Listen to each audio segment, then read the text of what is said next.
I like to begin with a display of physical strength to establish dominance. Then I hit you with my vulnerable side. One time a barber molested me during a haircut. Yeah, hashtag me too. Now here's the quick setup on it. See, I enjoy a nice old-fashioned straight razor shave, okay? A wet shave.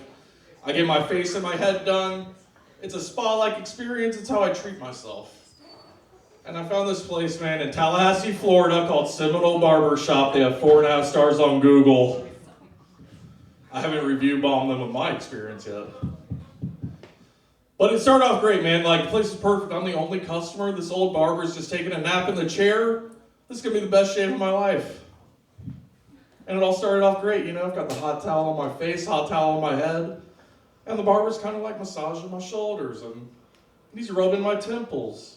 And that's a pretty standard part of the spa-like experience, so it didn't raise any red flags. If anything, I was super relaxed. And when I get super relaxed, I make noises. Nothing too crazy, just kind of...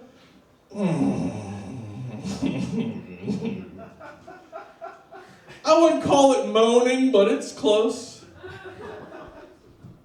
So like many survivors, I have to wonder if I was sending the wrong signals, because when he started shaving me, it got weird. He didn't stop touching me. Usually, the spa-like experience is over at this point. They have the sharpest blade possible against your skin. They don't want to make a mistake.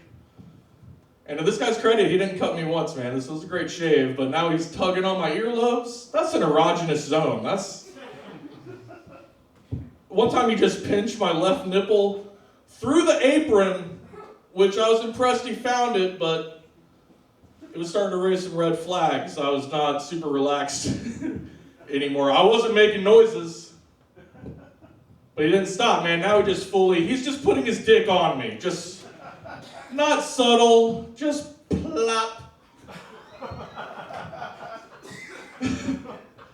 Teabagging my shoulder.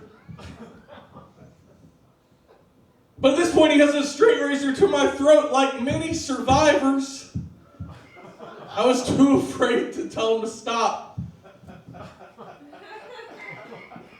And finally, he puts the razor away, and I'm starting to think, okay, this was mostly in my head, right? Because this is nuts. That's when it happens, man. He goes to take that apron off, but he doesn't grab it by my collar like normal. He grabs a handful of my crotch, making direct eye contact with me. And look, my dick had retreated. It was in there pretty deep. He got mostly balls, but he got them. And as he stared into my eyes, he slowly pulled the apron off that way. It's like the slowest tablecloth magic trick ever. Is this your crotch? Yep, you found it. I didn't know what to do, man. I'm running the whole scenario through my head. I'm like, look, I should have spoken up. I was making the noises. It's hard to blame him at all because he groomed me. Plus, I don't know, these old perverts live by a whole secret code of fucking like tapping their feet in the bathroom and maybe asking for a wet shave was the secret password. I don't know. I'm not on all the subreddits. I didn't know what else to do, man. I tipped him $20 and I got the hell out of there. And the next time I went back, I just paid for the happy ending. I just moved to Austin, so I'm trying to get a new start on life. You know, I'm trying to lose weight, basically. That's the main thing, because it's hard. I grew up fat. I grew up a fat kid. At least I can blame my parents. So I'm from Florida. Like, my dad was in charge of making the sweet tea, and he'd put so much sugar in the tea, it was still crunchy. Like, you had to chew the fluid, and they were basically putting that in my baby bottle. I got postpartum diabetes. That's why they call it diabetes. They named it after my dad's sweet tea recipe. My mom used to make me a snack called buttery, buttery toast. Hey, you want to guess the recipe? White bread and all the butter in the house. Bless her heart, she even buttered the crust. I never had a chance. And it's so hard, you know, like, I tried a couple of other fad diets. I went vegan for a little bit. But I just ate Oreo cookies. Because they're legit vegan, I thought that was enough. On my cheat days, I'd still dunk them in milk. But I almost couldn't move here because I had a real health scare recently. I was diagnosed as airplane fat.